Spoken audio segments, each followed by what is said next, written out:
do not adjust your sets. I'm adjusting the camera because I just realized it's it's a little bit askew.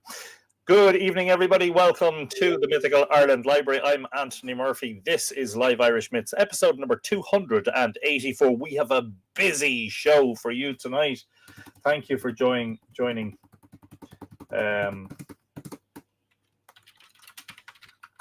While I answer a message on the other screen. Apologies. How dare I get distracted? Because you never see broadcasters doing that in real life. Yeah, lots to talk about tonight. Of course, the main theme of the episode, we're taking another break from P.W. Joyce's Social History of Ireland, but don't worry, we will be getting back to that one. Plenty more to come in terms of episodes. Lots and lots of material. An unbelievable amount. Never thought when we began this voyage, is that a good word? Epic adventure back in March of 2020. Never thought we'd still be going in July of 2024 at episode number 284. Thought we'd have run out of stuff by now, but I can tell you there's still plenty more to go. There will be a few announcements before we actually get to the reading. But first of all, very important, of course, and a big part of the duty of your host, myself, Anthony Murphy, is to give a big Irish welcome to all of you who are joining us. If you are joining us, whether it be on Facebook or on YouTube, please do comment and join in the chat. And we'll do our best to display your comment. Elaine Dent-Lingenfelter, first, as almost always, to comment, is telling us it's 100 Fahrenheit and baking in central Texas at 38 Celsius. Thank you indeed, Elaine. More about the Fornox book in a moment. Just to tell you that it is 14 Celsius here in Ireland. It's cool. It's very overcast. Anthony, don't be stupid. It's either overcast or it's not. There aren't degrees of overcastness. It's either 100% cloudy or it's not. Yes, Anthony, it's overcast. Thank you. In the past week, we've had fairly cool temperatures. Sunday a week ago was a scorcher of a day, but during the past week, we even had a gale. We had a day where it was very windy, and I don't think it was forecast. And I looked at a temperature map of Europe, and what a surprise, found that Ireland was the coolest place in the entire continent of Europe. So while we sort of sometimes complain about that, the number of you who give your temperature reports here every week, especially from the States and Canada, makes me believe that, in fact, we have nothing to complain about at all. John Main is saying, Banachty, everyone, from a warm and sunny San Francisco Bay Area. 18 today, that's Celsius. Looking forward to today's chat. John, a very good afternoon to you. Hope you're in good form. Great of you to join us. Johnny Wilson is saying a big hello from Edinburgh in Scotland. Just purchased my ticket for the 20th of July. Of course, that's for the Ishnok tour. More of which momentarily. Elaine says, I'll send you some hot if you'll send me some cold. That sounds like a fair exchange. Yes, indeedy. Auntie Joe Butler is saying hello from Colorado. It's overcast but hot. So that's similar to Ireland, except for here it's overcast and cool. How is the mighty? Well, they will let you know. I'm in good form. So I'm getting messages from a friend on Facebook, right? And I suspect my friend's account has been cloned and that I'm being messaged by a cloner. He sent me a very generic, hello, how are you, and all the rest. And I suspect now he's saying, good to hear back from you. Me and my family are also doing wonderful. I was wondering if you had heard about the good news. I suspect just momentarily now, the hacker or the cloner is going to make me an offer and advertise something, at which point I'll just report it to Facebook. Hello from the Garden of Ireland, and yes, the weather gods are playing tricks, says Brendan. Well, what's new? I mean, they like capricious weather, don't they? And it's 17 Celsius in Edinburgh. It's a few degrees hotter than it is here on the east coast of Ireland. Judy McQueen is in Oregon. Good afternoon to you, Judy. Just past midday there in the Pacific Northwest. Hope you're in fine form. Rex, I do not envy, is in a nuclear hot 100 Fahrenheit, Louisiana. I think that's the same temperature as Texas. Let's boogie. I had a group of students from a university in New Orleans at the Hill of Tara on Friday. And they were enjoying the cool, overcast, windy Irish conditions because back home they were telling me it's 45 Celsius and 90 degrees humidity. Oh, man. They said you can't even go outside. Unbelievable stuff. Clay Webster is saying, greetings from Arlington, Texas. It's 99 degrees with a heat index of 106. Hello, Clay. Nice to meet you in this medium. I'll say nothing more, but my latest communique, is that how you say it? My latest epistle, shall we say, is on its way to you. It's good to see you here, watching on YouTube, of course. Vicky Southall is saying, hello, my beautiful souls. I have missed you all. Well, we have missed you, Vicky. Hope Evan is all right and everybody's in good form. Looking at triple digits in Oregon next week. Oh, my goodness me. You guys need to come to Ireland for a few months of the summer. Samantha Healy's in the house. Good evening, and to all the mighty Tua. Yes, indeed. Right back at you, Samantha. Jordan is in the house. Yeah, here we go. So the message now reads, have you heard about the ongoing PCH program? To which I'm going to say, hi, X. I won't tell you his real name.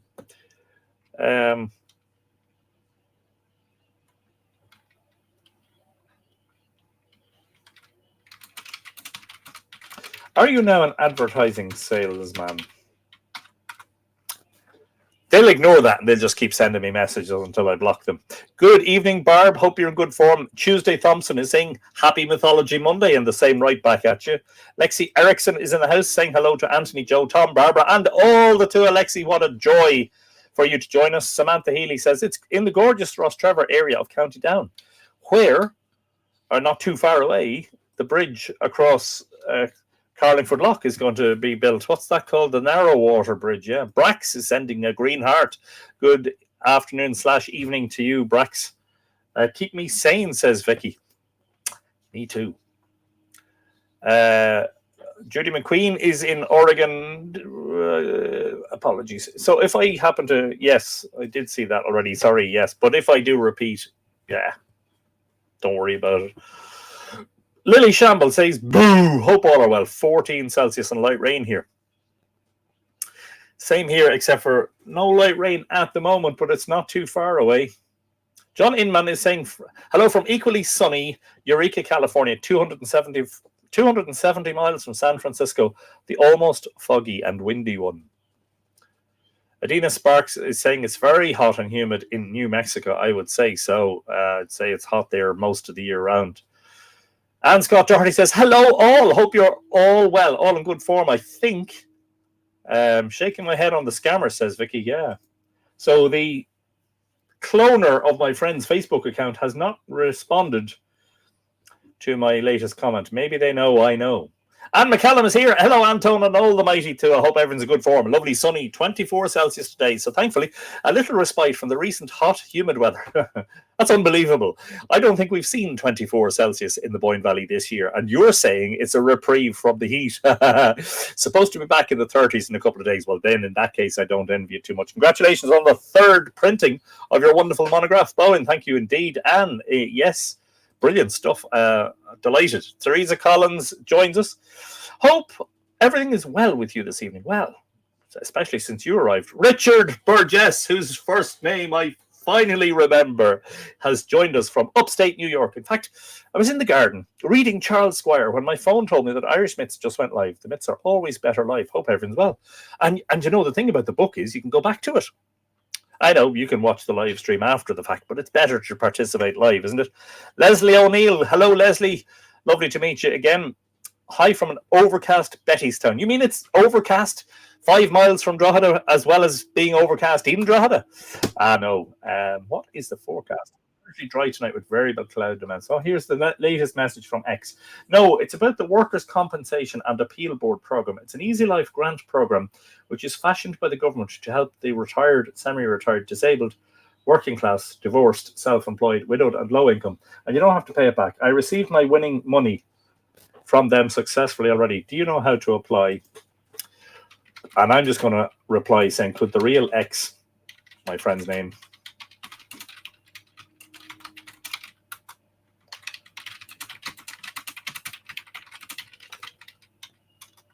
Could the real X please stand up? And I'm following that with another comment, because this one is effing annoying. Sorry about the language, folks.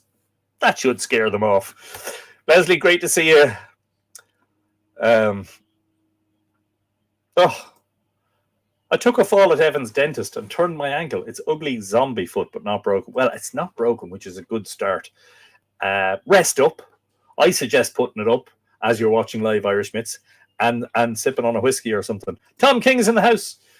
On the mighty two, a raised dram to one and all. Very busy time at the Forge. Just nice to have a break. I really enjoyed the film, Tom.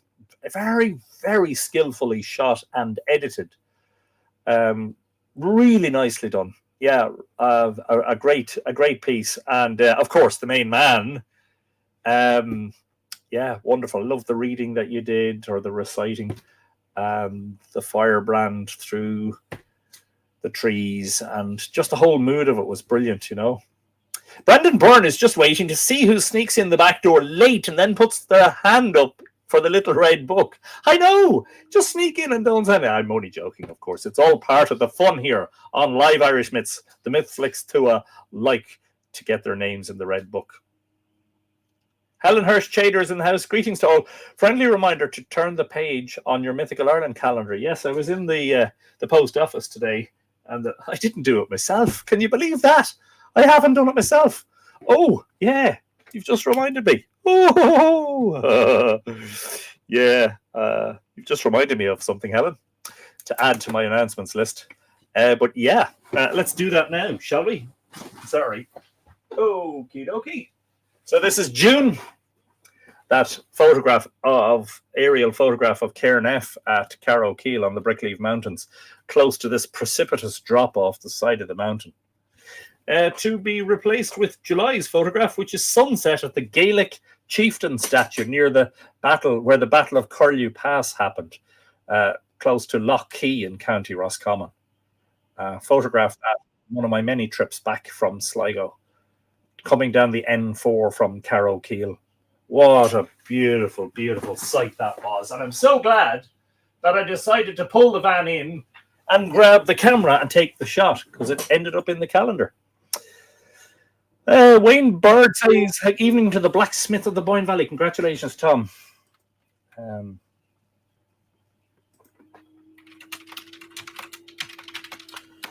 Yeah. Yeah, so my scammer has not replied yet. That's somebody else who's messaging me. Barbara Murphy says, hello, everyone, from a hot, humid Tucson, Arizona. Yes, we have actually had rain. Yay, real rain. More than an inch. Wow, brilliant stuff, Barbara. That'll help the plants, I'm sure.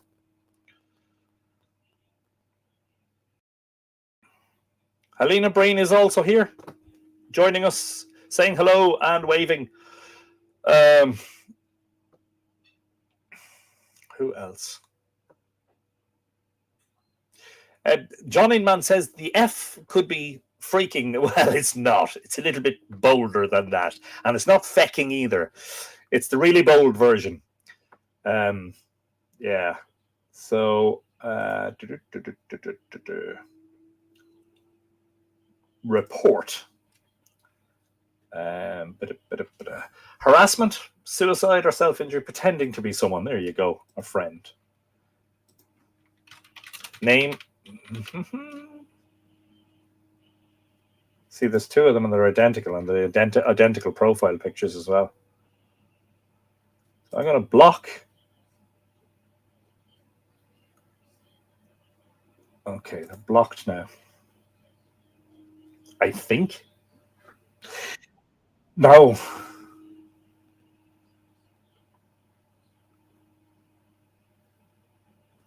Still messaging me. Okay, time to block.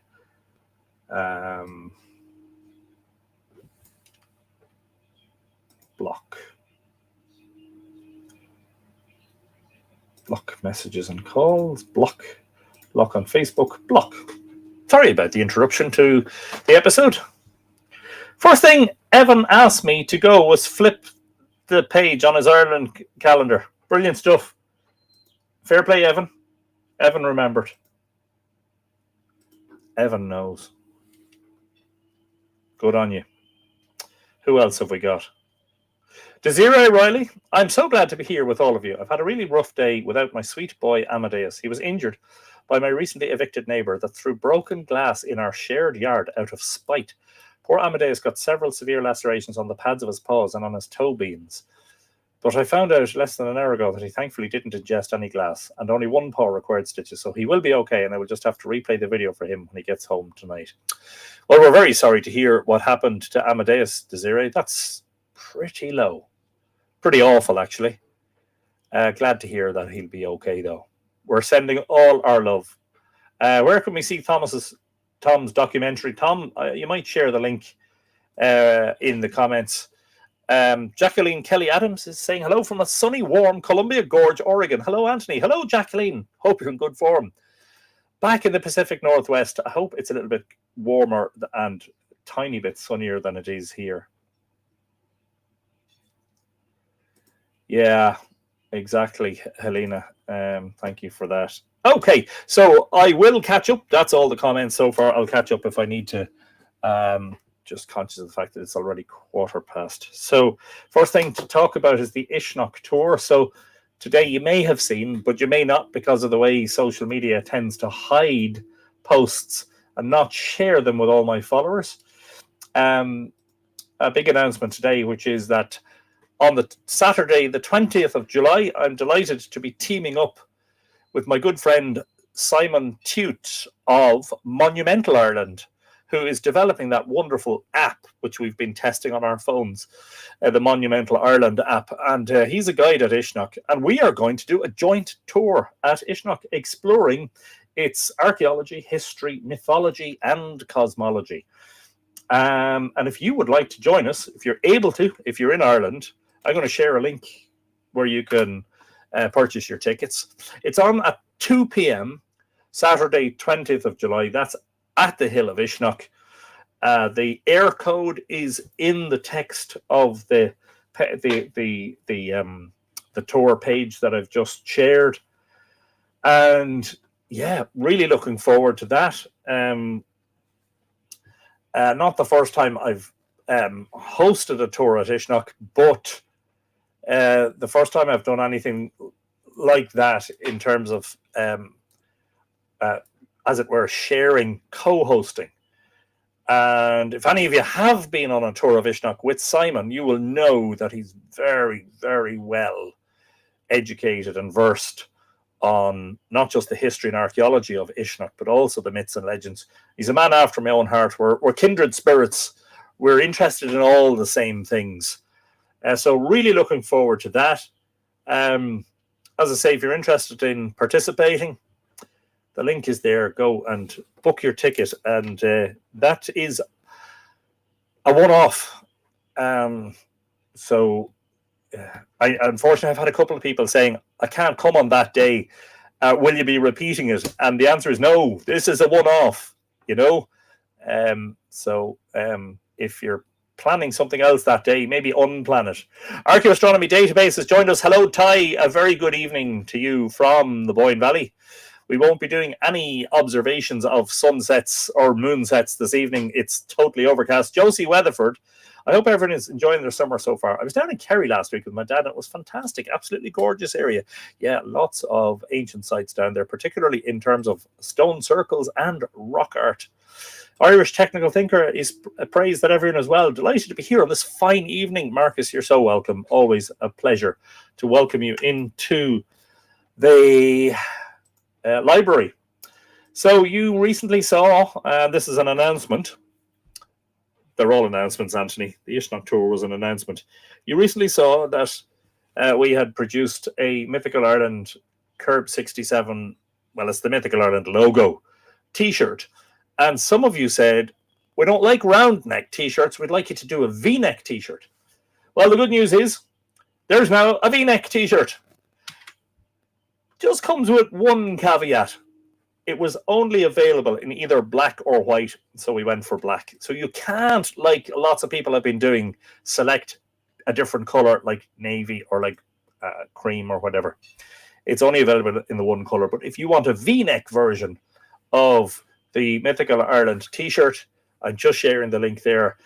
And even if you didn't have the link to hand, it's easy to find. You go to mythicalireland.com, click on shop, and in the drop down, you'll see there books, K67 crew neck t-shirt, K67 v-neck t-shirt, hand-forged artworks, limited edition prints, calendar, and Mythical Ireland gift card. Lots to choose from. If you want to buy something nice for yourself that is Mythical Ireland themed, or indeed, if you want to buy something for a friend, for an anniversary or a birthday or a retirement or whatever it happens to be.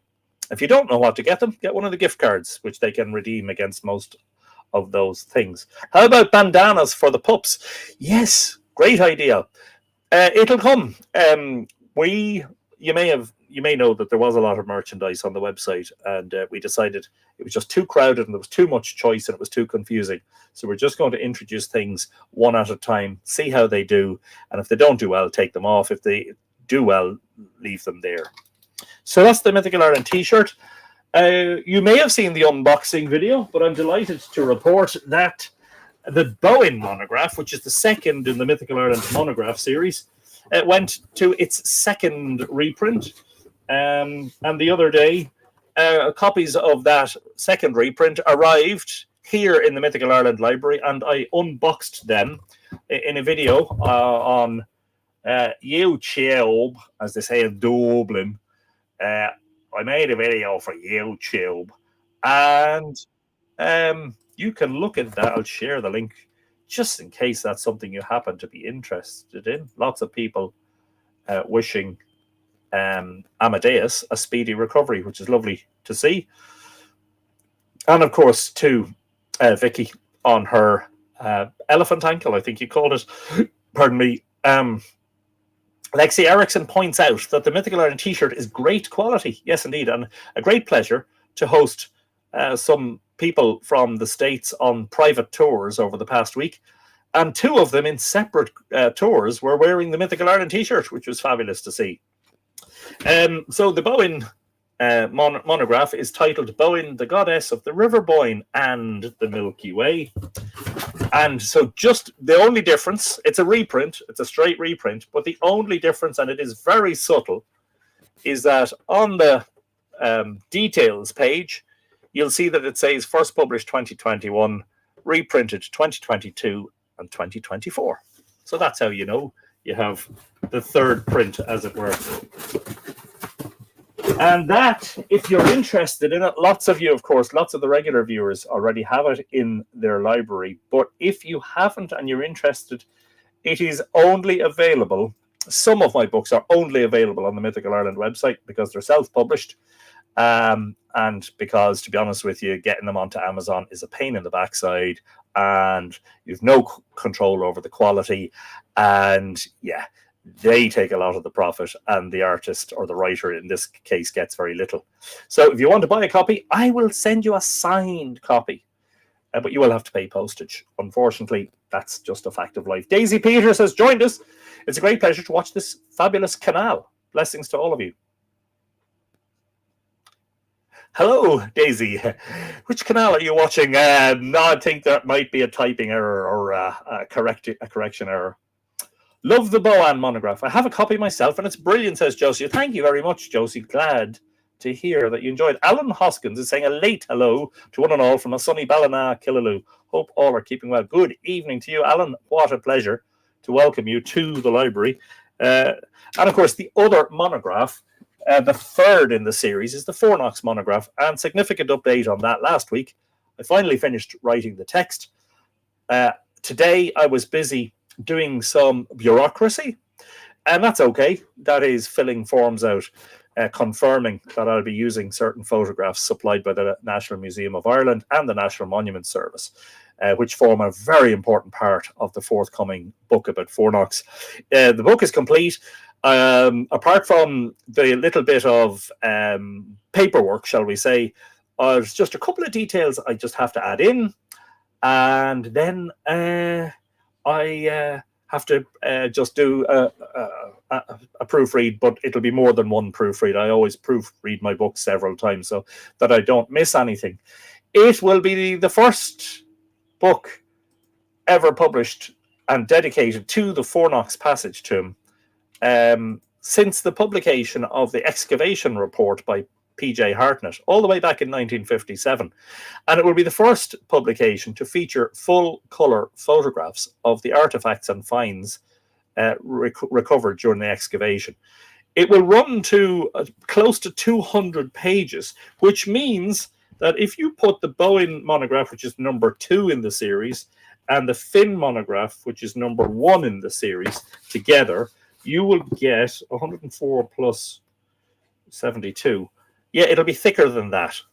So it's going to be a biggie. It's going to be the same dimensions, same design of cover. You probably saw that on the website, and same format, but a lot thicker. It will be basically thicker than the first two monographs put together, which is why it's a little bit more expensive as well. But I'm sure when you get it, you'll understand exactly why. Did I say Guido? Did I see Guido, should I say? Somebody saying hello to Guido, but I didn't see Guido saying hello. I didn't see a comment from Guido. But Guido, hello and welcome back indeed. The other thing is, just to help defray the costs of acquiring photography and printing the monograph, I reached out and asked if people would like to help with that. And the wonderful thing is that lots and lots of you responded. Anybody who pledges €50 or more towards that fund, and I'm sharing it there, it's a GoFundMe link, it will get their name printed in the book. So that's the only other thing that will hold this book up, is I just have to make sure that I print the names of all the people who helped. Thank you to 31 donors, plus a few more who donated separate outside of GoFundMe. You know who you are. Some of you are watching. Thank you from the bottom of my heart. It's amazing, but I look back at old books printed 100 years ago and 150 years ago, and often in the front of the book, there's a list of subscribers and a thank you, and sometimes even a list of how much they donated. This is something that's happened for not just decades, but centuries, where writers, artists, and creative people basically rely on their readers or their patrons, for their living. So thank you, one and all. The other way that you can help is to become a patron at patreon.com, and that's the address that's scrolling across the bottom of the screen throughout the live stream. And I'm sorry for all the announcements. There are quite a few this evening. We will get to the subject fairly soon. But just to say thank you to everybody who has pledged so far. We're pretty much at the halfway point, which is fabulous. And if you think that you could spare, even if it's a $5 or a $10, thank you indeed for helping. And if it's 50 or more, well, you'll get your name in the book, and it'll be there as long as the book is in print and in future reprints, as one of those people who helped to get it over the line. And to you, I say, Mila Boikas, thank you very much. Catherine Woodruff is in the house. Good evening, good afternoon, Catherine. I hope that you are in good form. Yes. Do remember to subscribe to the Mythical Ireland emails. There's now 2 emails a week going out. Now, it won't get any more frequent than that, because, to be honest, I myself am subscribed to several websites and blogs that I'm interested in. And I think any more than 2 emails a week is probably too much, to be honest. And I don't want to spam you all. But if you want to become a Mythical Ireland insider, do subscribe to the email newsletter, which I'm sending you the link where you can sign up to it there through the website. And it's mostly articles about subjects that are explored by Mythical Ireland, which would include archaeology, prehistory, history, astronomy, mythology, folklore, legend, anything that's relevant to the monuments in terms of geology, ancient DNA and genetics, all that stuff. And occasionally there'll be announcements if there's a special tour or, a t-shirt or whatever. But to be honest, I want it mostly to be an information service rather than an advertising service, as it were. Paul Campbell has joined us from Galway City on the Atlantic west coast of Ireland. Hello from east to west. Paul, what's the weather like in Galway? Any sign of a clearance coming from that direction? It's totally overcast here. Don't forget, in relation to those aforementioned private tours, so I run regular public tours during the season, during the summer mainly, the summer and the autumn. And the Ishnok one is one of those. But if you were the sort of person who said, I would prefer to hire Anthony as a private guide and have a small group and being guided around the monuments and the landscape, being told about the myths and legends and the alignments and the archaeology and the history and all of the amazing facts, then have a look at the tours page and reach out to me with an email. Just thought I'd mention that because I don't usually mention that. Oh man, we're going as they say in Ireland. We're going like the clappers here. Believe it or not, even though it's the 1st of July, I'm conscious of how quickly time flies. It zips by and it zips by. One half of 2024 is already behind us. We are now in the second half of 2024.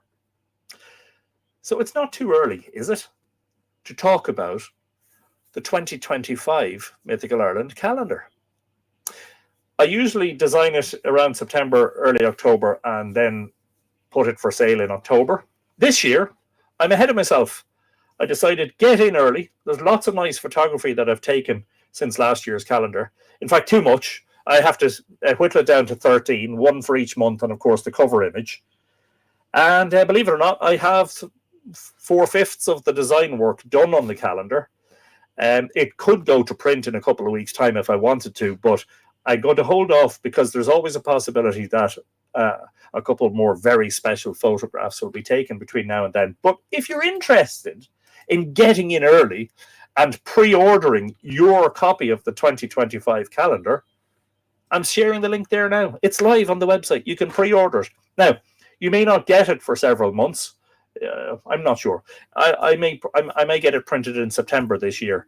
I may get it printed early. But you can. Northern Lights in calendar, please, says Helen. Well, if you click on that link right now, you'll see that, in fact, the front cover image is Aurora Borealis, Northern Lights over Newgrange. That spectacular display that we had, was it the 10th of May or the 12th of May? It was one or the other. Absolutely the best display in over 20 years. Just fantastic stuff. Myself and my good lady wife Anne spent the night at Newgrange and Douth, mesmerized by what was going on in the sky. So yeah, the 2025 calendar, as I say, the design work is 4/5 done. And you can pre-order it already. It's never too early to order your calendar for next year. And the only other thing to talk about are the couple of new arrivals in terms of books. And I say new, and of course, new is new to me, but not new. Perhaps it is not the best word in the world, but it's not the worst either. One of them is this book called Studies in Irish Literature and History by James Carney. Now, this was originally published in, I believe it was the 1940s, 1955, should I say, reprinted in 1979. And it's very like the spine of T.F. O'Reilly's, the very famous early Irish history and mythology. I think, it's Dublin Institute for Advanced Studies, but it's very like it. Same Wibbelin cover with the gold foil lettering. And this one is in great condition. I'm sure this will lead to it will inspire a couple of episodes of Live Irish Myths. Haven't read it yet. I've just dipped in and out and read a few sections of it. It's quite scholarly, but that doesn't deter me, of course. It just piques my interest and gives me something else to read. The other one, of course, is the one that is really leading to an episode, and that's tonight, is O'Hart's Irish Pedigrees. Now, this was originally published in 2 volumes, but this is a single volume edition.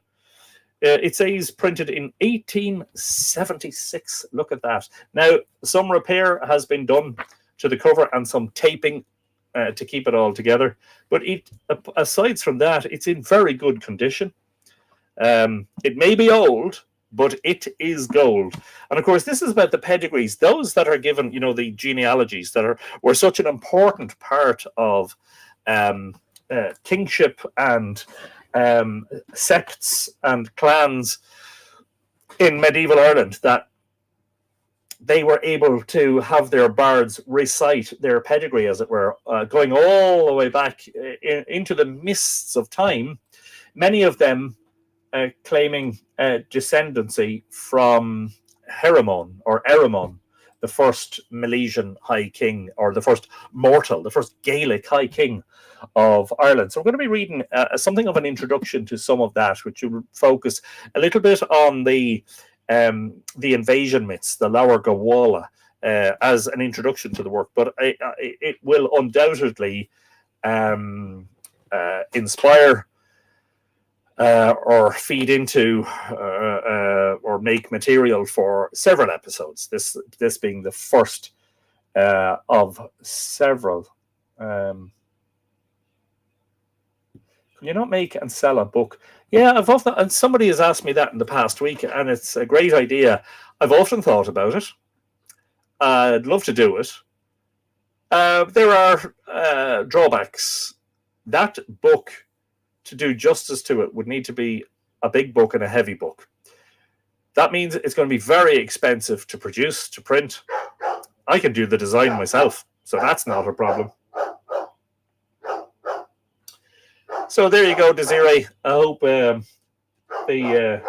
barking of Coda is making up for the fact that Amadeus isn't watching you with you this evening. He really is making himself heard quite a lot there. And of course, because it would be big and heavy, it would be expensive to buy, and then the postage would be expensive as well. It would be a very expensive work. I would not do a small photo book. It would have to be something on a larger scale. Something I've been thinking about for a long time, and the jury's still out. I'm not decided about it, you know. Brendan Byrne is saying, red book for you. For who exactly? Who was late? That's Nora Gaffney, is it? G. of McCarja. We seem to have completely bypassed summer and launched into autumn. How's she cutting? Yes, time is flying. It's very autumnal, isn't it? Almost wintry some days, except for the fact that it's still bright at 8:30 in the evening. I want a page a week calendar, book size. Then you could give us 53 photos, says Barbara. Well, you don't ask for much, do you? Let me think about that one. The calendar doesn't actually sell as well as you would think. The devoted Mythflix Tua and the regular buyers all get it every year, but it did better in the pandemic year when everybody was at home and bored and wanted to buy stuff. So I would remain to be convinced that a different format wouldn't just end up being an expense for me and not doing very well, barely washing its face, as we say in Ireland, or barely covering its costs. Great. Greetings to us, says Michael P. Trott. The Fornox monograph sounds a treat. Good funding for the writing. It's like going for a try in the rugby. All good information and guiding from a damp July 2nd in Auckland, New Zealand. Great auroras this year. A happy 2nd of July to you, Michael. Of course, you are ahead of us. It's Tuesday morning there with you. And yeah, we've seen some great auroras too. I have a correspondent, a friend who writes from, I should know this, Stewart Island. Is Stewart Island off the the coast of the southern island of New Zealand? He's a photographer and has sent me some photographs of beautiful Aurora Australis, or Southern Lights, displays there, and it just looks really wonderful. Throw in a bit of Ishnok, says Nora. Yes, indeed. Just to mention again, the tour with Simon Chute of Monumental Ireland, that's on the 20th. As long as it goes on the wall and I can write in my appointments in the squares, yeah, that's exactly it. Same format as last year. Yeah. Shall we get on with it? Because it is. Wow. We've been on air for about 35 minutes already. So I'm going to pick up. I'm not going to read from the very beginning, because this is really what this is about, is a translation. And this scholar, John O'Hart, referenced a huge amount of work, a huge number of publications and manuscripts in the compilation of this book, including the Annals, including the Lower Gawala. And Lower Gawala, the Book of Invasions, has been described as the monks' attempt to create, as it were, an origin myth for the Irish. So it's concocted. It's not entirely sort of, shall we say, indigenous and original, because they try to tie in the origins of human presence in Ireland to biblical narratives, of course, which is what you would expect from ecclesiastical scribes. But I'm going to pick up, because I don't want to read the bit about Adam and how, you know, it starts about Eve being fashioned from the rib out of the side of Adam. So I don't think anybody wants to kind of hear that bit. So I'm going to skip forward by a number of pages. And I'm just going to start here. So forgive me for that, what might seem a bit of a random start, but it will make sense, because we're getting into the whole thing, the whole theme of the various peoples, and peoples is not even a good word because some of them are deities, but the arrivals into Ireland in Lower Gowalla, and the origins of the Gael, as it were, the Gaelic people, the Irish people, which mythologically were always said to have been descended from Meletius, or King Miel of Spain. Well, his sons specifically, who had been dispatched here or sent here by their father from Spain to take Ireland, to wrest control of Ireland from the Tuatha De Danann. So Brendan Byrne wants a dad joke on every page of the calendar. Probably not a bad idea. Maybe sales would go down completely. Okay, let's try it. I like to say mucho to all my Spanish friends.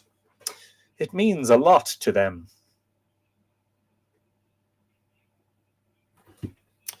Let's just get on with the reading, shall we?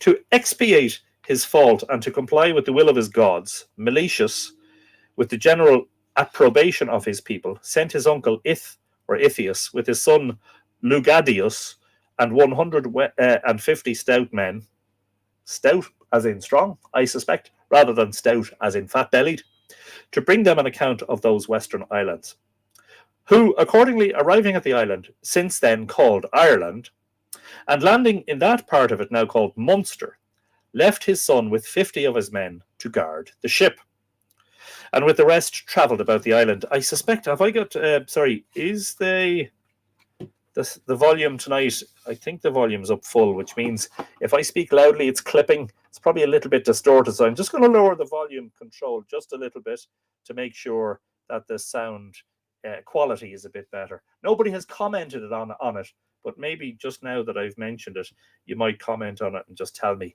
if the sound has been a slight bit choppy or a tiny bit distorted before now. Shay Payne says, ha ha! Well, somebody enjoyed it. Yay! Yes, indeed.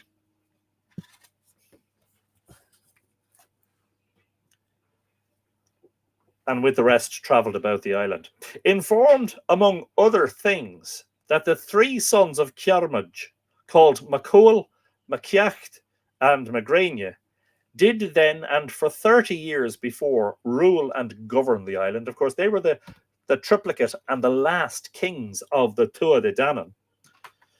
Did then and for 30 years before rule and govern the island, each for 1 year in his turn, and that the country was called after the names of their three queens, Éire, Fola, and Banva, respectively. 1 year called Éire, the next Fola, and the next Banva, as their husbands reigned in their regular turns, by which names the island is ever since indifferently called, but most commonly Éire, because that Macuil, the husband of Éire, ruled and governed the country in his turn, and in his turn the year, and governed the country in his turn the year that the clan Namila, or the sons of Meletius, arrived in and conquered Ireland. That's interesting. I didn't know that, or at least if I'd read that before, I hadn't remembered it, that they actually ruled one at a time for successive years, and that the country changed its name according to whose wife or queen was co-ruling with the king of the time. So Macuil, Macecht, and Magrania, Éire, Fola, and Banva. And being further informed that the three brothers were then at Ullachnej, or Eilachnej, in the north part of the country, engaged in the settlement of some family differences, Ithius directed his course thither, sending orders to his son to sail about with his ship and the rest of his men and meet him there. Oh, the video is ended on Facebook.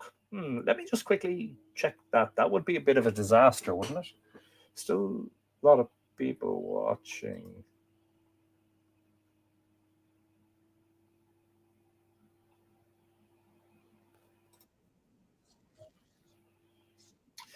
Still working here, I'm glad to say. Something strange. And it's back, he says. Yes, grand, good. I was paranoid there for a moment. Thought maybe Facebook had thrown a spanner in the works. I don't remember hearing that before either. Very interesting, says Debbie. Yeah. And just goes to show you 25 and a half years of reading this stuff and still discovering new things. When Ithius arrived where the Danann brothers were, he was honorably received and entertained by them. And finding him to be a man of great wisdom and knowledge, they referred their disputes to him for decision. That decision having met their entire satisfaction, Ithius exhorted them to mutual love, peace, and forbearance, adding much in praise of their delightful, pleasant, and fruitful country, and then took his leave to return to his ship and to go back to Spain.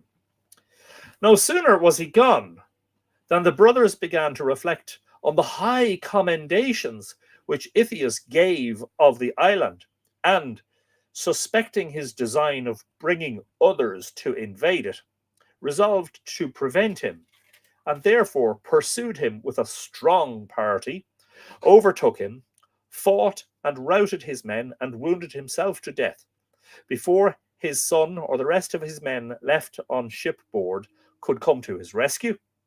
At a place called, from that fight and his name, My Itha, the plain of Ith, an extensive plain in the barony of Raphoe, county of Donegal. And this, of course, we have heard, or I have heard before, may have read that on an episode going back a while. Okay, Michael Trott says no problem on Facebook, which is brilliant. Thank you for that, Michael. And the Gosen, is saying everything fine here, and that's on YouTube. Brilliant. Yeah, YouTube tends to be more reliable for the live streams than Facebook. Whence his son, having found him in that condition, brought his dead and mangled body back to Spain, and there exposed it to public view, thereby to excite his friends and relations to avenge his murder. And here I think it not amiss to notify what the Irish chroniclers observe upon this matter, viz., that all the invaders and planters of Ireland, namely, and these names are strangely put, Bartholinus, that's Partholon, Nemedius, that's Nemed, or the Nemedians, Fervolgians, which is the Fervolg, Tuadedanans, and Clan Namila, that's the Milesians, were originally Scythians of the line of Japheth, who had the language called Biarla Tobi, or Gaelic, common amongst them all. Of course, this is entirely fabricated on behalf of the scribes who put Lower Gawala together, again to try to link up Irish genealogies and descent from biblical characters. Biblical characters is not a good word, is it? Biblical figures. And consequently not to be wondered at that Ithius and the Tuadedanans understood one another without an interpreter, both speaking the same language, though perhaps with some difference in the accent. And that's fascinating because we are told that in pre-Gaelic times, prior to the arrival of the Irish language, that people on this island in the Neolithic, perhaps, spoke what linguists call Pi, Proto-Indo-European. And maybe it's the case that others on the European continent also spoke the same language. I know this is mythology, but always in mythology there is a kernel of truth and perhaps memories of a distant past. The exposing of the dead body of Ithius. Now, in Squire and others, you will see that name rendered as Ith, not Ithius. Ithius, it sounds like they were Latinizing some of the names, just like Flaw, the sovereign, or sovereignty, Latinized as Flahius. It sounds like a Latinization, really, but I'm not fully sure of that. It had the desired effect anyway, this exposing of the body of Ith at home in Spain. For thereupon Milesius and his just mil España, soldier of Spain is exactly what it means translated into English from Irish, made great preparations in order to invade Ireland, as well as to avenge his uncle's death, as also in obedience to the will of his gods, signified by the prophecy of Cachir, Cachea, or aforesaid.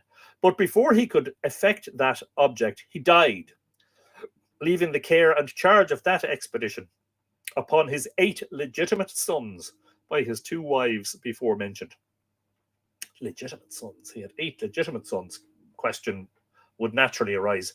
Were there illegitimate sons, and why weren't they included in this expedition? Milesius was a very valiant champion, a great warrior, and fortunate and prosperous in all his undertakings. Witness his name of Milesius, given him from the many battles, some say 1,000, which the word mil, M-I-L-E, signifies in Irish as well as in Latin. And that sounds a little bit like Con Céad Cathach, doesn't it? A little bit. Con of the 100 battles. Who was reputed, one of the famous high kings of Tara, who was reputed to have fought and won, or fought and been victorious in 100 battles, which he victoriously fought and won, as well in Spain as in all the other countries and kingdoms he traversed in his younger days. The 8 brothers were neither forgetful nor negligent in the execution of their father's command, but soon after his death, with a numerous fleet, well manned and equipped, set forth from Brogan's Tower, or Brigantia, now Coruña in Galicia, and sailed prosperously to the coasts of Ireland, or Inish Foyle, where they met many different difficulties and various chances before they could land. Inish Foyle, Thomas More's famous song of Inish Foyle. Do you want me to recite that? I can't sing it, but I can recite it. Interestingly, last year, some dignitaries from A Coruña in Galicia visited Drogheda, and I had the pleasure of leading them around some of our mythological murals. And afterwards, at a special dinner laid on in their honor, I was invited by one of the, I'm not sure if someone high up in the politics of that region invited me to come to Spain, to come to Galicia, A Coruña, and to talk about the mythological link between that part of Spain and our part of Ireland. I said I'd be very, very glad to do that. Occasioned by the diabolical arts, sorceries, and enchantments used by the Tuatha De Dananns to obstruct their landing, for by their magic art they enchanted the island so as to appear to the Milesians, or Clan Namila, in the form of a hog, and no way to come at it, whence the island, among the many other names it had before, was called Muck Inish, or the Hog Island, muck being a pig. Still used in modern Irish as a word meaning pig, and withal raised so great a storm that the Milesian fleet was thereby totally dispersed, and many of them cast away, wherein 5 of the 8 brothers, sons of Milesius, lost their lives. So, Song of Inish Foyle, let us just recite that before continuing. Valentina Bernardini is saying hello from Glastonbury. Good evening to you.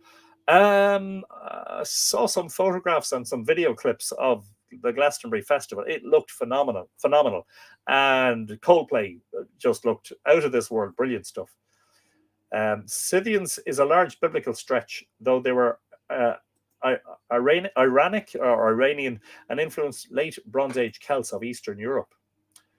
Julius Nova Chrono says, hello, good evening, Julius, watching on YouTube. You're very welcome to a live stream.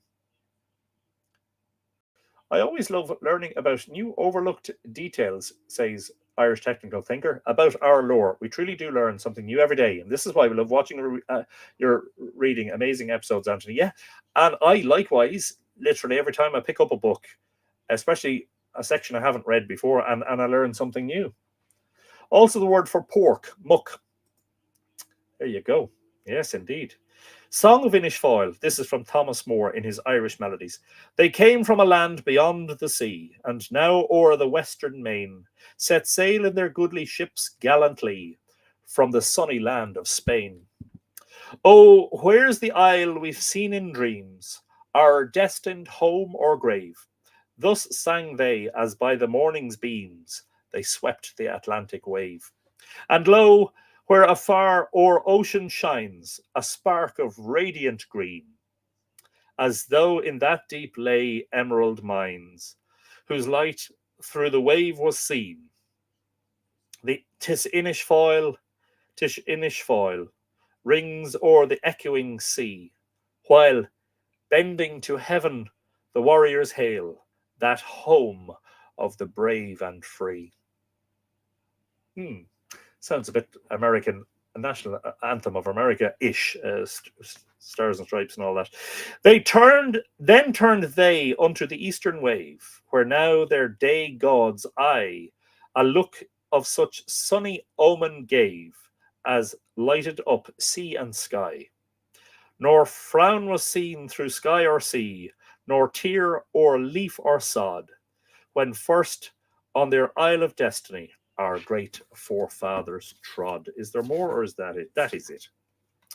That part of the fleet commanded by Heber, Herimon, these are given H's, and they're not always rendered that way. Heber as in Eber, Herimon as in Erimon and Amergin, the three surviving brothers, and Heber Dun, son of Ir, one of the brothers lost in the storm, overcame all opposition, landed safe, fought and routed the three Tuatha Dé Danann kings at Sliabh Mish, and thence pursued and overtook them at Tailteann, the famous Éanach site in County Meath on the river Blackwater between Navan and Kells, where another bloody battle was fought, wherein the three Tuatha Dé Danann kings and their queens were slain, and their army utterly routed and destroyed, so that they could never after give any opposition to the Clan Namelia in their new conquest. Interesting that, because the Tuatha Dé Danann were deities and ever-living ones, and they just went into their she-mounds from which they could come out again. So it's not quite true to say they were killed and died. But of course, remember that ecclesiastical scribes, being thoroughly uncomfortable with the notion of a pantheon of pre-Christian deities, which they encountered in the early centuries of the establishment of their religion, or Christianity, in Ireland, would have done everything to try to not erase them, but to reduce them and to certainly undeify them, as it were, to reduce their, to remove their deification, so that they were mere mortals.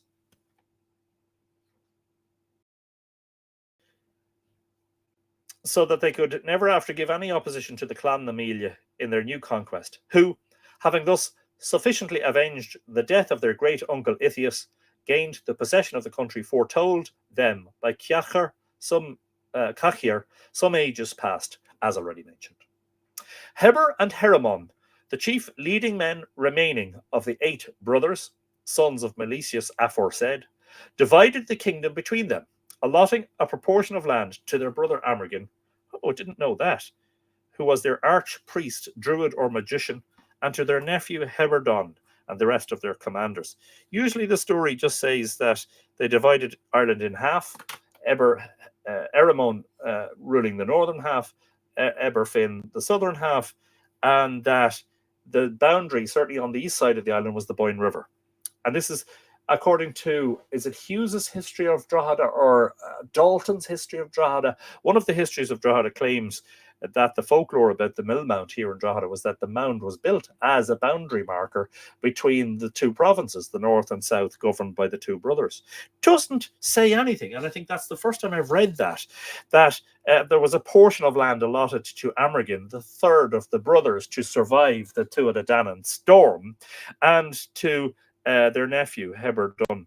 Because the brother Dunn, who was the eldest of the Milesian brothers, was killed during the storm.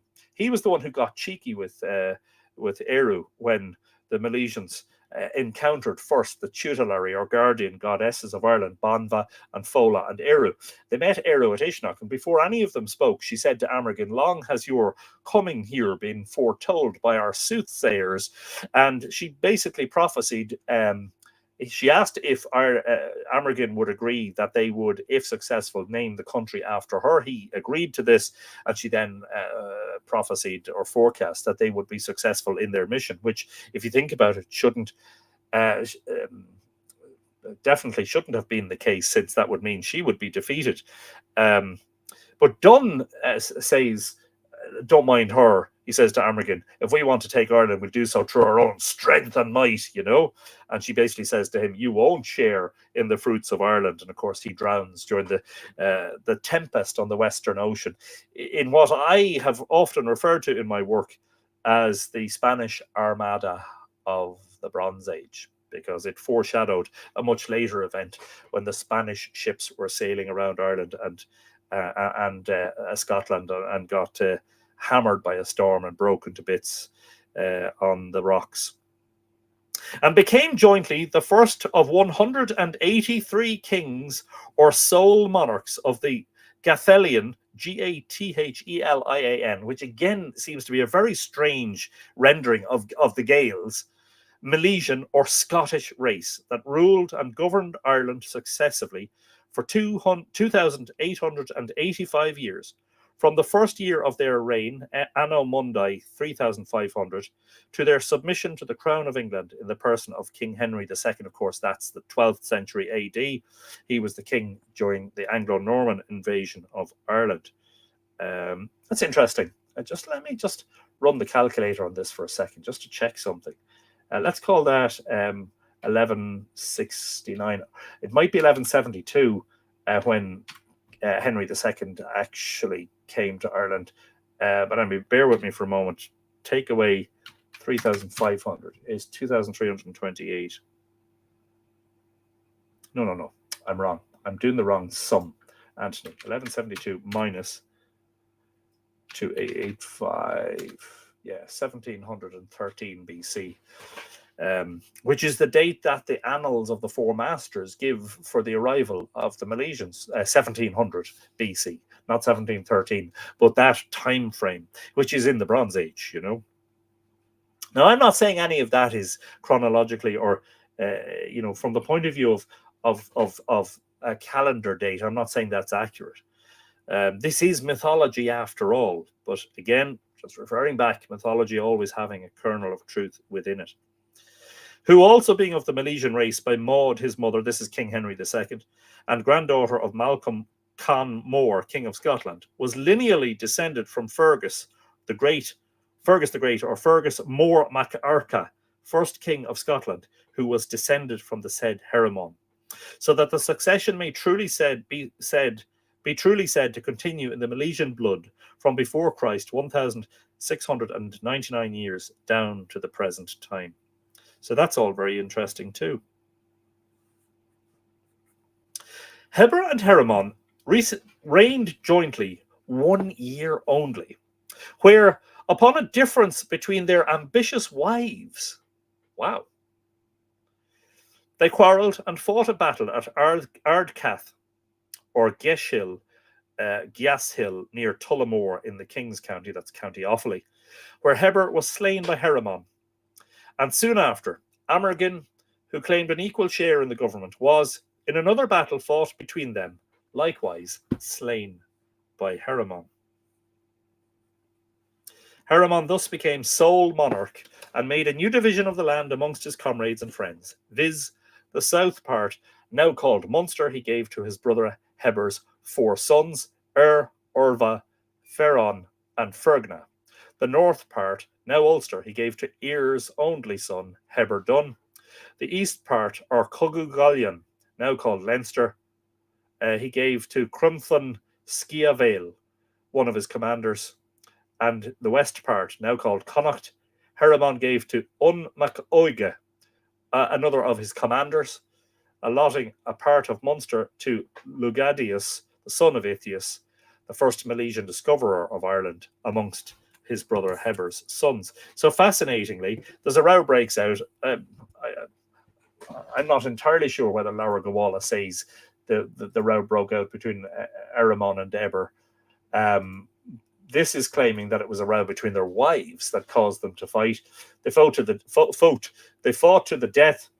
Erimon killed Eber, became the sole king of Ireland, and Amergin, who wanted to claim an equal share in another battle, was killed by his brother Erimon. So after all the trouble of coming to Ireland and leading a fleet of ships, they basically started hacking each other to bits. Now, the last book of Laura Gawala Éireann, the last book within a book, is the one called The Philosophy of Éireann, which means the role of kings. And in that book, it tells us that Amergin was killed by Erimon in the folds of Meath, in a place called Bellatenid.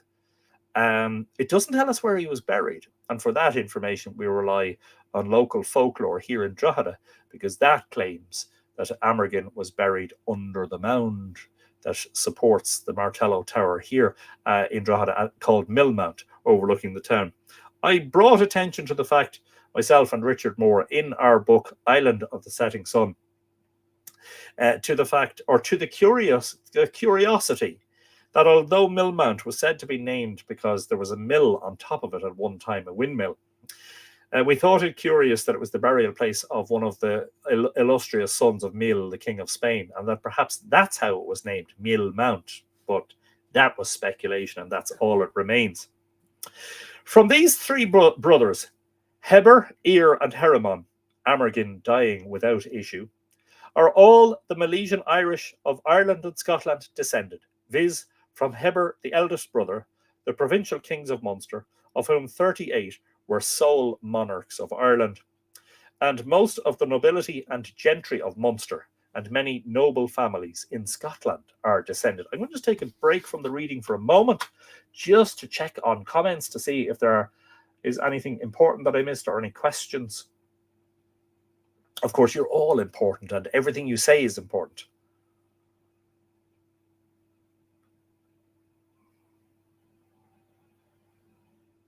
How would I say I like rabbit holes in Irish, asks Barbara.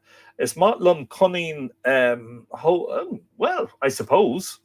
I don't know the Irish word for, I don't immediately know the Irish word for hole. Hone. Pull. Oh, yeah. P-O-L-L. Is Motlum pull cunning, I think. Some of you who are more learned in the Irish language may correct me on that. Undoubtedly, they definitely will correct you. And they'll be right to do so. I'm fascinated by the magic used by the Druids. Any more details as to how they constructed this magic? Not offhand, but we did do some episodes on the Druids back in 2020 or 2021. So if you go to the Mythical Ireland YouTube channel and search, you should be able to find them. And there's bound to be some bits of information in there. I walked a bit of the Pilgrim's Way, straight from Galicia to Tipperary 2 years ago. It felt I was still in the same green rural lands at first. Yes, of course, Galicia being the cooler, more temperate, wetter part of Spain, being more closely aligned with Ireland from a climate or weather point of view. Michael Pike has joined us. Hello, Michael. Very good of you to join us. And what a pleasure, as it always is, to welcome you to the library. Michael Pike. Late. Arrived. Late. Yes, indeed. Detention. Stay behind afterwards for extra study, Mr. Pike.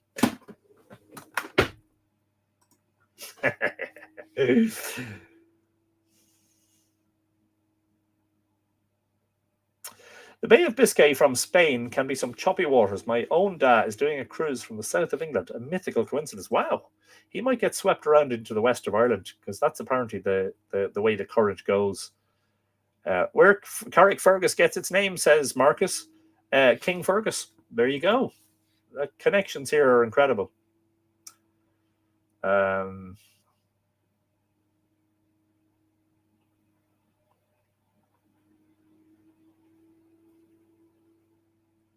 Yes, indeed, Josie is helping us with the word.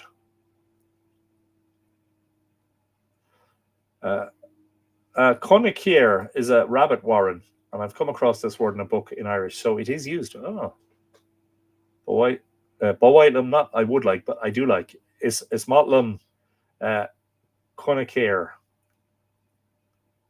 Oh my God, you are in the book. Who's in what book? What?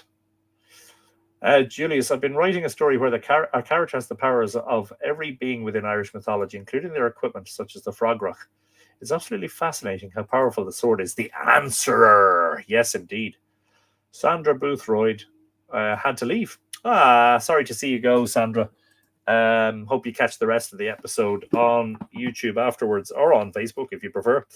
From Hyrus, Hyrus, or Ear, the second brother, all the provincial kings of Ulster, of whom 26 were sole monarchs of Ireland, and all the ancient nobility and gentry of Ulster, and many noble families in Leinster, Munster, and Connacht derived their pedigrees.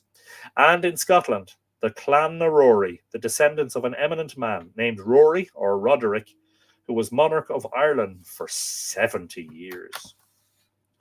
Sorry, I meant to write something here.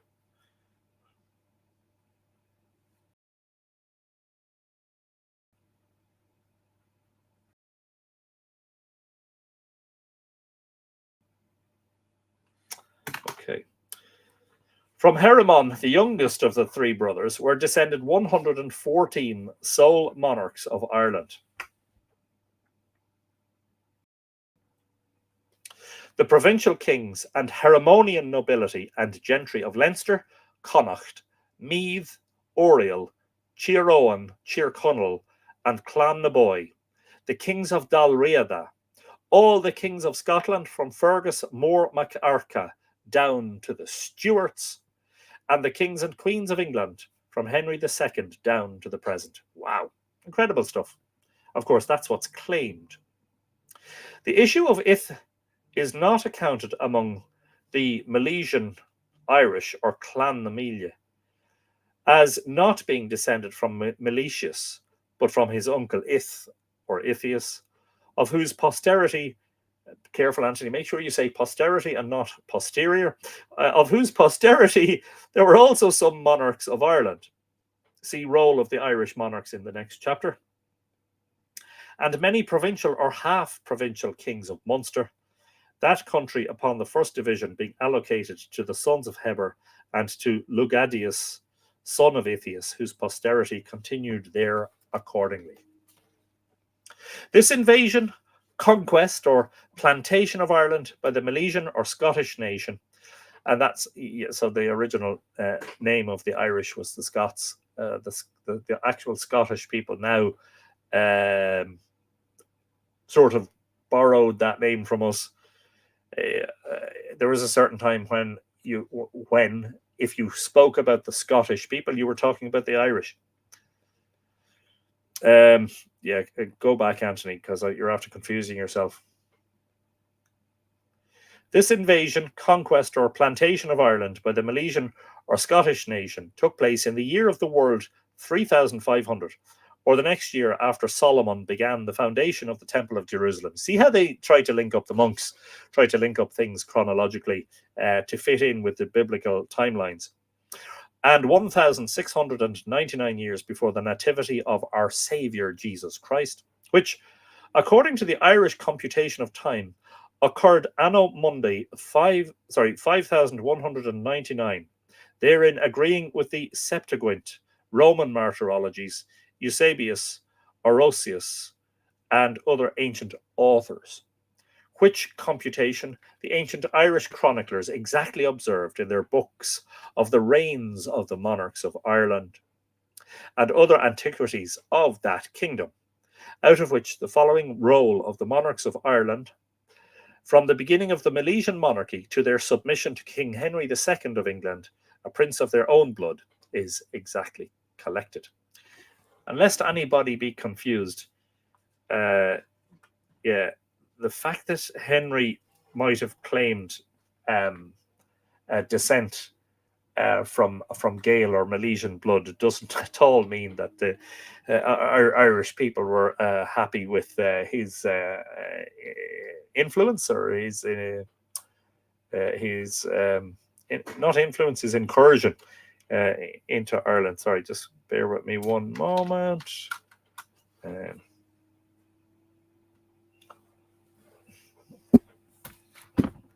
The original name of Milesius of Spain was, as already mentioned, Galamh, Galamh. Gaul is Irish, meaning a stranger, and of a negative affix, which means no stranger, meaning that he was no stranger in Egypt, where, in assisting the Egyptians to vanquish their enemies, he displayed such heroism that Pharaoh Nectonibus, the king, conferred on him the hand of his daughter Scota, or Scotia. Be very careful with this. Be careful with this because, of course, a lot of this was concocted. And a huge truck is given to this whole Egyptian Pharaoh Scotia stuff. And it strays into British Israelite territory as well. So just always remember, this isn't recorded history. A lot of this is concocted. It's been called a pseudo-historical narrative. Some of it is entirely mythological. So just be careful with it. Don't assume that this is all a record of actual historical events. That doesn't mean, as I said before, that there isn't a kernel of truth somewhere within it. Where, yes. And where he was called Melitha Spania, or the Gathelian hero of Spain, which was afterwards contracted to Milia España, meaning the Spanish hero or soldier of Spain. And finally, to Milesius. Milia, Mileadh, in Irish is a hero. Latin, miles, a soldier. So there you go. As it was Solomon, king of Israel, who laid the foundation of the temple of Jerusalem, and that the Milesian invasion of Ireland took place the next year after the laying of that foundation, we may infer that Solomon was contemporary with Milesius of Spain, and that the Pharaoh, king of Egypt, who 1 Kings 3:1 gave his daughter in marriage to Solomon, was the Pharaoh who conferred on Milesius the hand of another of his daughters named Scota, or Scotta, or Scotia, as it were.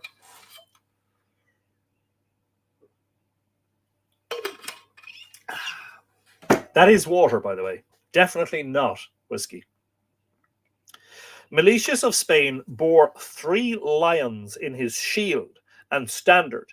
It is said for the following reasons, namely that in his travels in his younger days into foreign countries, passing through Africa, he, by his cunning and valor, killed in one morning 3 lions, and that in memory of so noble and valiant an exploit, he always after bore 3 lions in his shield, which his 2 surviving sons, Heber and Herimon, and his grandson Heberdun, son of Ir, after their conquest of Ireland, divided amongst them, as well as they did the country, each of them bearing a lion in his shield and banner, but of different colours, which the chiefs of their posterity continue to this day, some with additions and differences, others plain and entire, as they had it from their ancestors.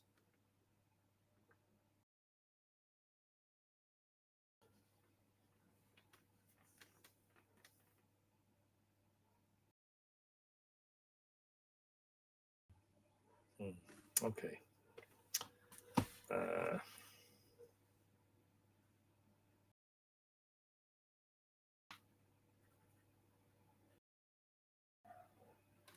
Sorry. As the kings descended from Heber, Herimon, and Ir, the 3 sons of Milesius of Spain who left any issue, as well as those descended from their relative Lugadius, the son of Ith, were all eligible for the monarchy, the letter H-E-I I, or L is employed in the following role before the name of each monarch they're given to distinguish his lineal descent. Thus, H, E, and I refer to the three brothers, Heber, Heremon, and Ir.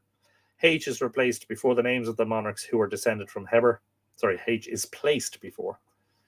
E, those descended from Eremon or Heremon. I, those descended from Ir, and L, those descended from Lugadius. There follows a long list with years, and I do not intend, because the whole book is full of these branches of various trees, but it is also filled with very interesting information, and is the interesting information which I intend to mine for these episodes, and not the role of the kings. But I will give you an example. It would become very exhausting. And remember, this is the amazing part.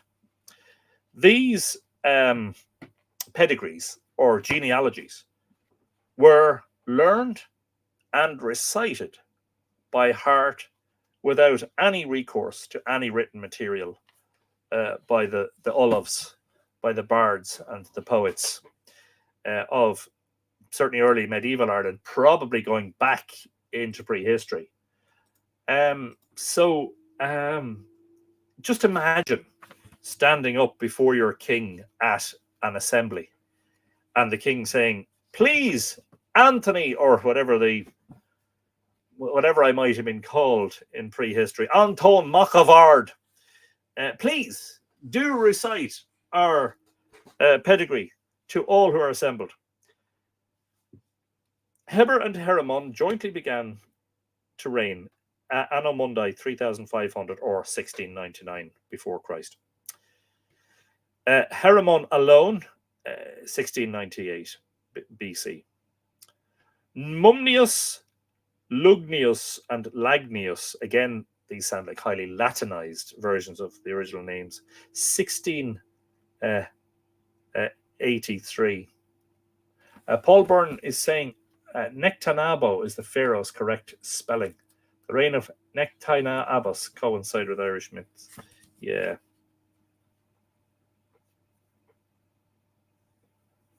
Where did I read that? That was a page or two back, wasn't it? Yeah.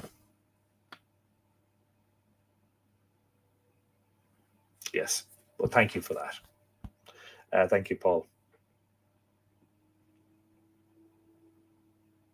Mavanwy. Welcome. Yes, welcome indeed to Live Irish Myths. An hour and 20 minutes late. Mavanwy, 2 hours detention and 3 milch cows. That's the penalty for being late. No, I need it. Welcome. And of course, as soon as we're finished, the whole thing will be available to rewatch anyway. And I'm sure you'll enjoy it. So Mumnius, Lugnius, and Lagnius were 3 brothers, and they reigned from 1683 BC. Then we have Orba, and Ferron, 4 brothers. Sorry, 4? It doesn't name 4. Oh, sorry, it does. Orba, Ferron, and Fergna from 1680 BC. Euryalus Fai, Faidh, 1680. Ethrialus, 1670. Conmalius, 1650. Tigern Massius, Chirnmach, I'd say that is, 1620.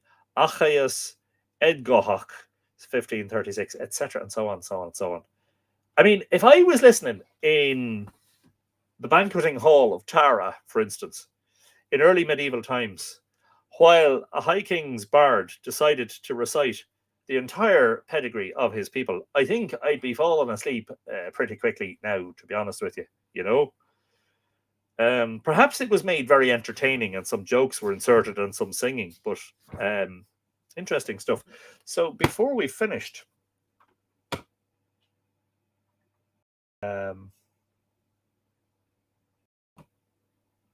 oh dear, the book is out. Yes, indeed. Do I actually write names in it, or do I just pretend? I'll leave you guessing on that one.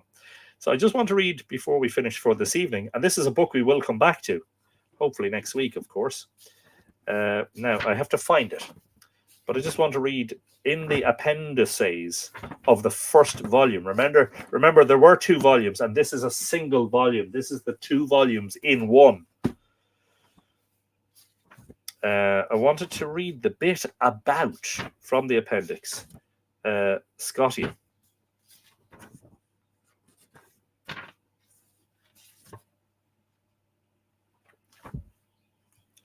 Ireland is called Scotia, the Scotic Irish nation, or the land of the Scots, by various Roman and other Latin writers. Yes, of course.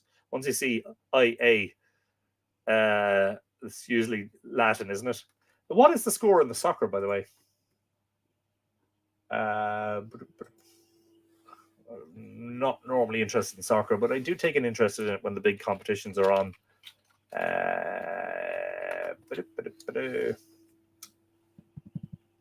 France beat, yes, Portugal and Slovenia are 0-0 in the second half. Wow. Ireland is called Scotia, the Scotic nation, or the land of the Scots, by various Roman and other Latin writers. So there it is. Long before Scotland was Scotland, Scotland was Ireland.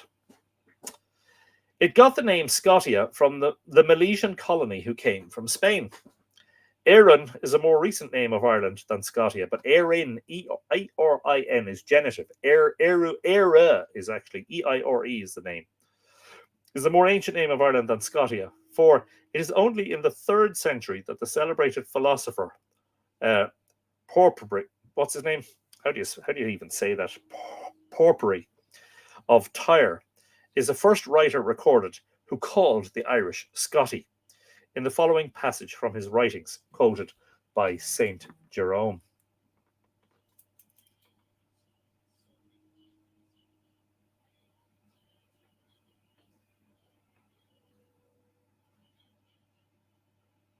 Sorry for my marginalia. You won't see it, but I'm writing it.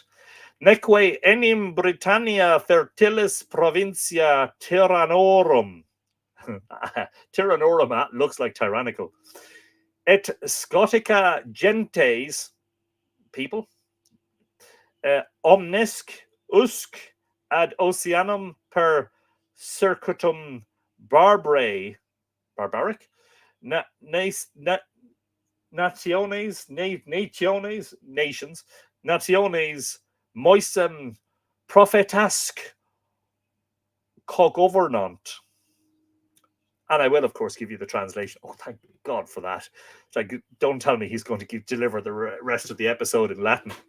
For neither Britain, a province fertile in tyrants, nor the Scottish people, nor all the barbarous surrounding nations, even unto the ocean, have ever known Moses or the prophets. And of course, it is typical of colonizers to describe countries that they haven't colonized or wish to colonize as barbarous.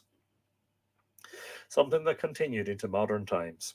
It has been stated by Usher, no, almost modern times. It has been stated by Usher and other learned men. I think that's Bishop Usher. He's the guy who computed that the world was only 6,000 years old. And other learned men that the name Scotia was exclusively applied to Ireland until the 11th century, when modern Scotland first got the name Scotia, its ancient name given to it by the Irish and the natives being Alba or Albain, A-L-B-A-I-N, anglicised Albany. And to the present day, the people of Scotland are by the Irish called Albanach or Albany. So there you go. So Scotland was Ireland, and what became Scotland was Alba until it became Scotland. And now, after that, Scotland is Scotland and Ireland is Ireland. Is that right? Confused? Well, so am I.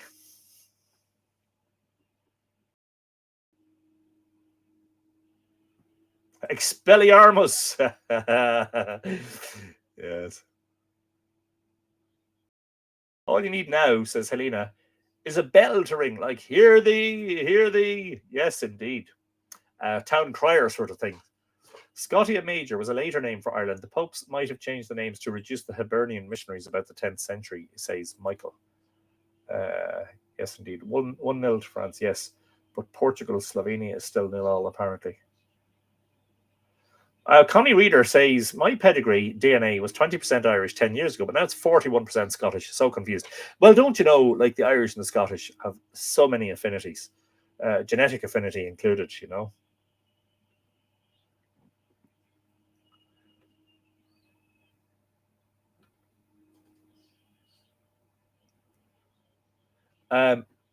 Julius is asking a question about Manannán MacLear, which I can't sort of, to answer properly, it would be too much of a distraction.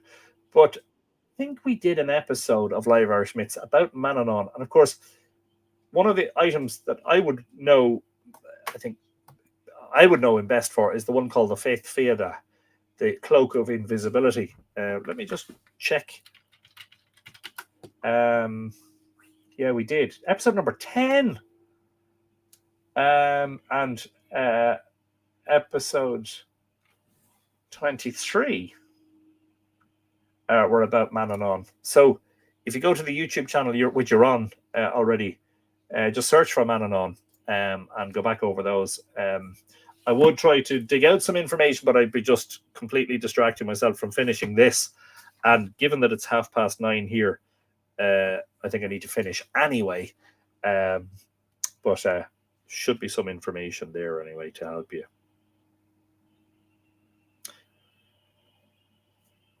Pinkerton, in his Inquiry into the History of Scotland, says, quote, from the consent of all antiquity, the name Scotty belonged to the Irish alone until the 7th century. To distinguish between the two countries, various Latin writers from the 12th to the 16th century mention Ireland as Scotia Vetus, or Old Scotia, and Scotia Major, or the Greater Scotia, and Scotland as Scotia Minor, or the Lesser Scotia. And the Irish were called Scoto-Earni and Scoto-Hiberni, or Hibernian Scots. And the people of Scotland, Scoti Albani, or Albani, or Albanian Scots. Confused? I am rightly confused. So apparently, Greater Scotia, Greater Scotland, if you prefer, was Ireland.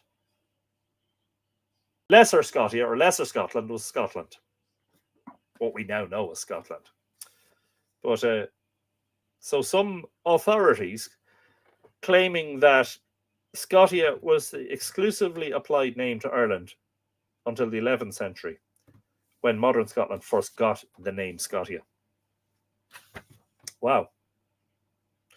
It would probably be helpful here to read the sections called Éireann or Hibernia. But then there's so much material and so much more to read that let's just leave it until next week. Why don't we? But that is O'Hart's Irish Pedigrees, a new arrival at the library, but an old book published in 1876, and someone's handwriting in blue ink on one of the inside pages. But you can see here, published or printed, Dublin, McGlashan and Gill, Upper Sackville Street, 50 Upper Sackville Street, 1876, all rights reserved.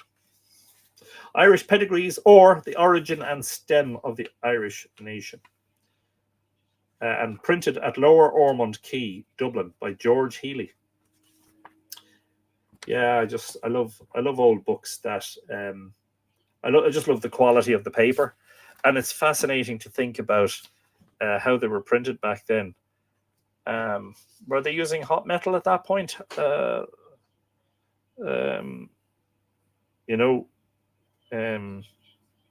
old metal type, as it were. There's so much to read. I thought I saw the word Douth there. I'm sure I did. And that was probably in relation to the Nettervilles. Anglo-Norman families in Meath. Where did I see that, though? I'm sure I saw Douth. That would be... The Nettervilles were there for something like six centuries. I'm getting distracted. But, yeah, fascinating stuff. The total Size, as it were, of the work, 2 volumes. Let me just quickly calculate this. 2 volumes, 411 pages in volume 1, and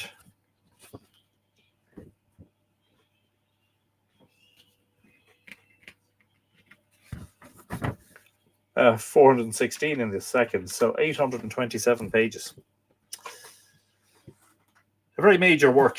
Very glad to have it in the Mythical Ireland Library. I wonder whether there are facsimile reprints available of that book. I will do a quick search because some of you, I know some of you will want it. Irish Pedigrees, John O'Hart. Okay, you can get an original from De Burka Rare Books and Ulysses Rare Books. You'll probably pay a lot for those. I'm just wondering, is there a... Apparently you can read it online.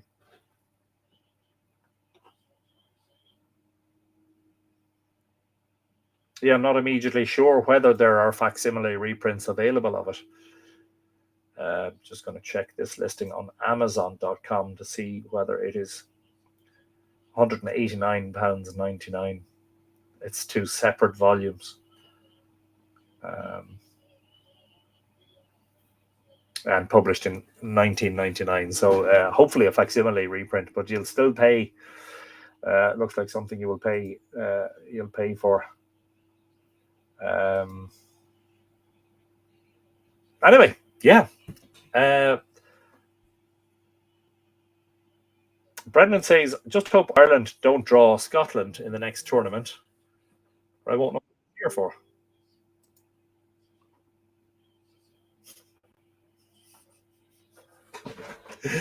Cheer the Scots, of course. Come on, Scotland. Now, is that Scotia Major or Scotia Minor? You know, that's the question. Chris Haney Lang, found it on Amazon. Yeah, but I wonder, is that the expensive one, or is there a cheap, like a modern paperback facsimile reprint? Hibernia, says Michael Trott. Suddenly everything has slowed down for me, so I'm just going to close some of the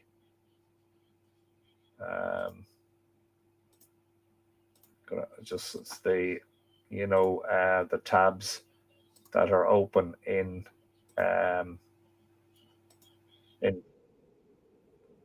for flip's sake, will you stop? Every time you just touch something, like I went to a tab with YouTube, it tried to play me an ad. It's like, no.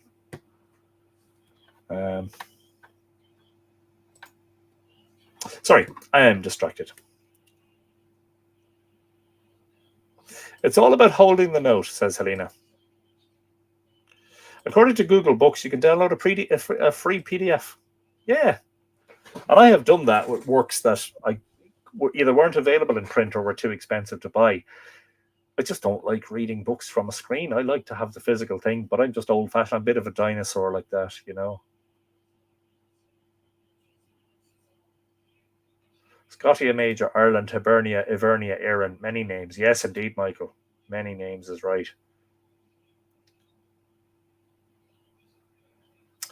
Okay, so if there are any final questions or comments, I will hang around. Anthony Wickham is saying, enjoyed listening. I'm wood burning a walking stick as I listen. Time flew by. You're wood burning. Ah, okay. You're not burning a walking stick. You're wood burning it to give it that black finish. Is it blackthorn? Is it? What type of wood is it, Anthony? Welcome. Not sure if I've said hello to you before, but welcome to the live stream. Hope well you have enjoyed it. You've said as much. Yeah, fascinating stuff. I'm so glad you're still doing this and that I'm able to join you live this summer. Have a great evening, says Lisa M. Kendrick. We're so glad to have had your company, Lisa. And yeah, delighted to be still doing it. Just looking out, it is still completely overcast. Yes, Anthony, there's only one grade of overcast. It's either overcast or it's not. And currently the temperature here is...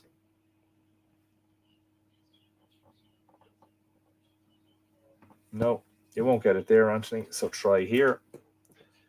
Currently, the temperature is 14 Celsius, apparently. I don't believe it, as Victor Meldrew used to say. I agree. Nothing like a book. I would be tactile like that, and the smell of the pages. I'm just like that. But look, the house is full of them. I haven't got room for them.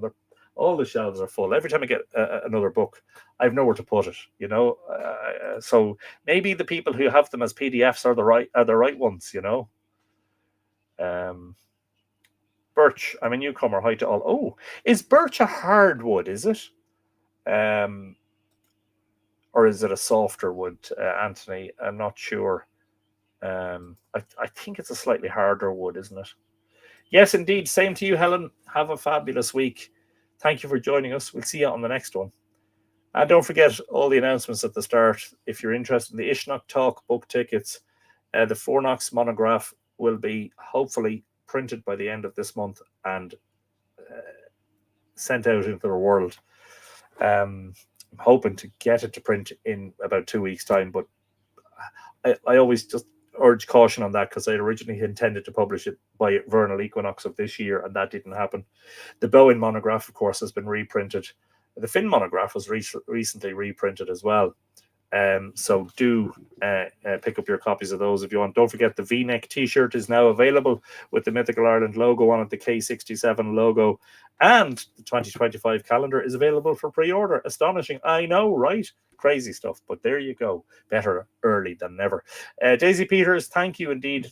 Thanks always, Anthony and everyone, for this great episode. I hope you have you all a beautiful and pleasant week. Good night. Thank you, Daisy, and a happy and pleasant day and evening to you and the rest of the week, of course. Thanks so much, Anthony. Interesting episode as always. Enjoy the rest of the day, evening, everyone. Thanks indeed. Anne McCallum, hurry, hooray, Krishna. Must send Herman in North Spain. Biggie Lynn Tua. They sell it as a hardwood, but it would, I would deem it semi-hardwood, says Brendan. There you go. Interesting. I always wondered what tree was used. The shillelagh were made from blackthorn. I think the Irish sort of walking stick of, say, my grandparents' generation would have been, I think a lot of them would have been blackthorn. Tonight was most interesting. You answered lots of questions about Scotland and Ireland names. Thank you, Lexi. Glad you enjoyed it. I had a guest the other day on one of my private tours whose father was Scottish and his mother Irish. Fascinating combination. Leslie O'Neill, thank you. I'm glad you enjoyed it. Good night to Brendan, who is heading off. Thank you, Barbara. This is interesting. And now I've had to move this up on my Infinite to be red list. Join the club. Although the live streams give me an excuse to read material. I can't pile it all, or I might reach outer space. Yeah, your stack of books like mine will reach to the moon and back again, you know. Thanks, Connie. Have a great rest of your day and, of course, rest of your week. And to Nora saying goodbye to Brendan there, and he replying, that was fabulous and interesting all at once. We aim to please Nora. A lot of the time, we fall short of reaching those lofty standards. But certainly, glad to provide some food for thought and some insights into the Irish past. Anyway, I'm going to go. Thank you all for joining us, and we'll see you all next week. All that remains for me to say at this point, as usual, is Ichawa, which means good night. But if you're in the States or Canada and it's afternoon, you know, Trononawa, which is kind of good evening, or what would be good afternoon? I'm not quite sure. And of course, if you're in Auckland, as Michael Trott is, Majinwa, Kolosov, sound sleep. But of course, a lot of you won't be going to sleep yet. Slán go fóill, which means bye for now. And last but not least, and probably most importantly of all, Tóg go bogé. Take it easy. We'll see you all on the next one. Ichawa, Slán.